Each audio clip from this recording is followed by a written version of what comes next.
अस्सलाम वालेकुम dear students. आज हम पढ़ने वाले हैं टॉपिक जो बहुत ही इंटरेस्टिंग है, एंडोप्लाज्मिक रेटिकुलम के साथ जुड़ा हुआ है। ये एक छोटा सा भाई होता है किसका, एंडोप्लाज्मिक रेटिकुलम का, जिसको गोल्जी अपरटस कहते हैं। ये समझो ये न्यूक्लियस है सेल के अंदर और उसके अंदर ये एंडोप्लाज्मिक रेटिकुलम है, और इसका भाई जो साथ बेटा होता है वो ये होता है गोल्जी बॉडी, ठीक है, या गोल्जी अपरटस कहते हैं। अच्छा, अब भाई का है तो उसके जो है स्किन भी सेम होगी, ठीक है, लेकिन काम डिफरेंट हो सकते हैं। इसका मतलब ये है कि एंडोप्लाज्मिक रेटिकुलम ने पढ़ा था कि लिपोप्रोटीन के बनी होती है, तो ये भी लिपोप्रोटीन के बने होते हैं। इसके अंदर कंपार्टमेंट लाइक स्ट्रक्चर्स होते हैं जिसको सिस्टर्नी कहा जाता है, तो इसके भी अंदर होंगे जिसको सिस्टर्नी कहेंगे। इतना काम काफ़ी है, लेकिन थोड़ा फ़र्क भी है। वो ये है कि भाई ये भी डबल मेम्ब्रेन बाउंडेड आर्गेनल, ये भी डबल मेम्ब्रेन बाउंडेड आर्गेनल है। तो ये भाई हैं तो इसके यही चीज़ें होंगी। बाकी काम हर किसी की सोच अपनी हो सकती है, जेनेटिकली जो है ये भी डिफरेंस नहीं है, सेम है।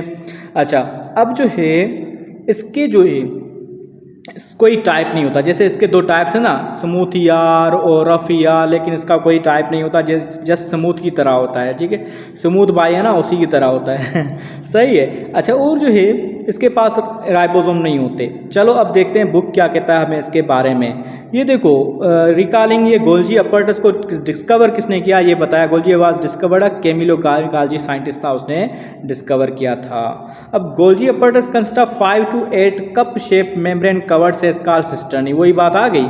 तो कवर्ड कप शेप्ड स्ट्रक्चर, ये कप लाइक स्ट्रक्चर जो है, इसकी जो स्ट्रक्चर्स होती हैं, ऐसे स्ट्रक्चर्स मौजूद होती हैं। So that are stacked over each other, एक दूसरे के ऊपर। It is found the cell of plant, animal and unicellular eukaryote, सबके अंदर पाए। In some unicellular flagellate the Golgi apparatus में कंसिस्ट ऑफ 60 सिस्टर्नी, किसी किसी के अंदर 60 सिस्टर्नी भी होती हैं। Similarly the number of Golgi apparatus in cell varies according to its function, function के हिसाब से जो है डिफरेंट भी हो सकते हैं। Animal cell generally contain between 10 and 20 Golgi stacks, 10 से 20 होते हैं। There Golgi apparatus, this complex is usually located close to nucleus, nucleus के करीब होता है। So each Golgi stack is 2 distinct part, अब हर किसी के पास 2 पार्ट होते हैं। स्पेशली थोड़ा काम बता दूं उसका, जो ये गोल्जी बॉडी या गोल्जी कॉम्प्लेक्स जो है, इसका काम ये होता है कि पैकेजिंग करता है। जो भी प्रोडक्ट्स आते हैं एंडोप्लाज्मिक रेटिकुलम के, उसको पैकेज करके फिर आगे बेचता है, ठीक है। जैसे कोई बिरयानी वाला, जैसे बिरयानी लेते हैं तो सिंपली ऐसे ही तो नहीं देता हाथ में, उसको कवर करके देता है, तो ये कवर करके आगे बेचता है। सो ईच, अब जो है इसके 2 पार्ट होते हैं। अगर एंडोप्लाज्मिक गोल्जी बॉडी को देखा जाए तो उसके 2 पार्ट, एक होगा सिस फेस जहाँ से जो पिक करेगा चीज़ों को, और ट्रांसफेस का होगा। चलें देखते हैं किताब क्या कहता है, हमें किताब की लाइनें पढ़ते हैं ताकि ज़्यादा समझ में आ जाए ना। The cis face is found near the endoplasmic reticulum, आ गया। The trans face is position near the plasma membrane, वो प्लाज्मा मेम्ब्रेन के करीब होता है। Very simple. So the Golgi apparatus is the distribution and shipping department for the cell's chemical, ये आ गया काम इसका। ये क्या है भाई, ये क्या है, ये देखो काम की चीज़ आ गई, ये देखो काम की चीज़ आ गई यहाँ पे। जो मैं कह रहा था वो ये कि the Golgi apparatus is the distribution and shipping department, ये एक शिपिंग डिपार्टमेंट जिसको पोस्टमैन ऑफ द सेल भी कह सकते हैं, ठीक है। केमिकल प्रोडक्ट्स मॉडिफाई करता है, ठीक है। It modifies proteins and lipid that have been built endoplasmic reticulum and prepares them for export outside, बाहर निकालने के लिए, एक्सपोर्ट करने के लिए काम आता है। देम फॉर, एक मिनट, एक मिनट,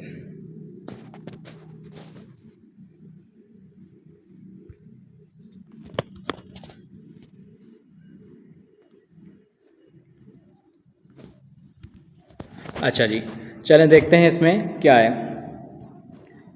सॉरी, हाँ, ये रहा गोल्जी बॉडी, इसके बारे में हमने ये पढ़ा था कि ये ऐसा होता है। अच्छा, ये क्या करता है, इट मॉडिफाई करता है protein and lipid that have been built in the endoplasmic reticulum के अंदर जो बनते हैं। Prepares them for export outside the cell और for transport of other location the cell, कहीं पे भी जब पहुँचाने। देखो एंजाइम्स हमारे होते हैं, हार्मोन्स होते हैं, ये सब प्रोटीन्स के बने होते हैं, लेकिन उस प्रोटीन से को मॉडिफाई करके बने होते हैं ना।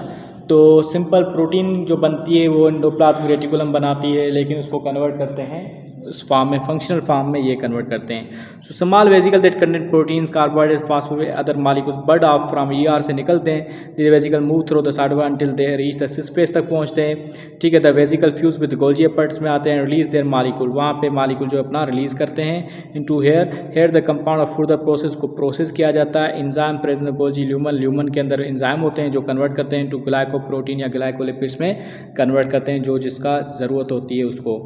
ठीक है, ये सारा है, ये इसकी स्ट्रक्चर है, देखो बेटा।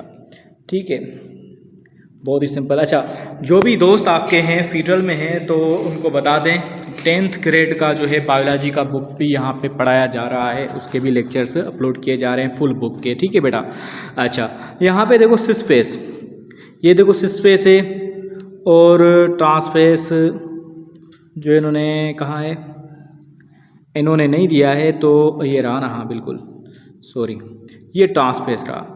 अच्छा, इनकमिंग वेजिकल यहाँ से आएगा, ये इसके कंपार्टमेंट है, सिस्टर्नी कहे कहते हैं इसको। ठीक है, सिक्रेटरी वेजिकल, ये वेजिकल की फॉर्म में, सेक लाइक स्ट्रक्चर की फॉर्म में बाहर निकलेंगे, कुछ लाइसोसोम में कन्वर्ट हो जाएंगे, कुछ किस में कन्वर्ट हो जाएंगे, इस तरह से ये होते हैं। ठीक है बेटा।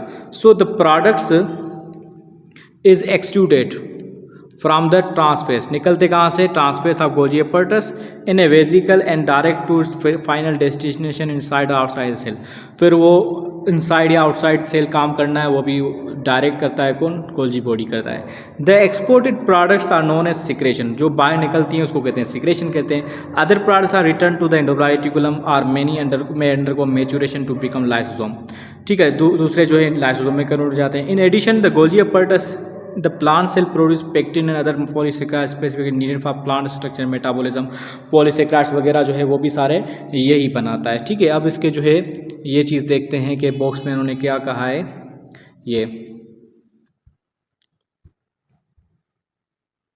Camillo Golgi was investigating the nervous system by using a new staining technique known as Golgi staining. Staining एक तरीका होता है किसी चीज़ को कलर करके जो देखने का, तो उसकी वजह से देख रहा था। He observed the structure inside cells and named it as a reticular apparatus. वहाँ पे स्ट्रक्चर्स उन्होंने देखी तो reticular apparatus. He publicly announced his discovery in 1898 and the structure was named after him as the Golgi apparatus. Many scientists did not believe that what Golgi observed was real original and instead argued that the parent body was visual discharge and caused by staining. The invention of the electron microscope in the 20th century, पहले scientist को doubt था, फिर जब electron microscope discover हुई तो पता चला कि वाकई दिस इज़ अ गोल्जी एपर्टस। यही सिंपल सी चीज़ है इसके बारे में। So this is all about it बेटा। मिलेंगे नेक्स्ट लेक्चर के अंदर, दूसरे भी लेक्चर्स पिछले जो भी हैं आप देखें। फर्स्ट लेक्चर से जो मैंने स्टार्ट किया, फर्स्ट ईयर का न्यू बुक, इंशाल्लाह सबसे पहले मेरी वीडियो मेरे चैनल पे है, आप देखेंगे फ़ायदा मिलेगा।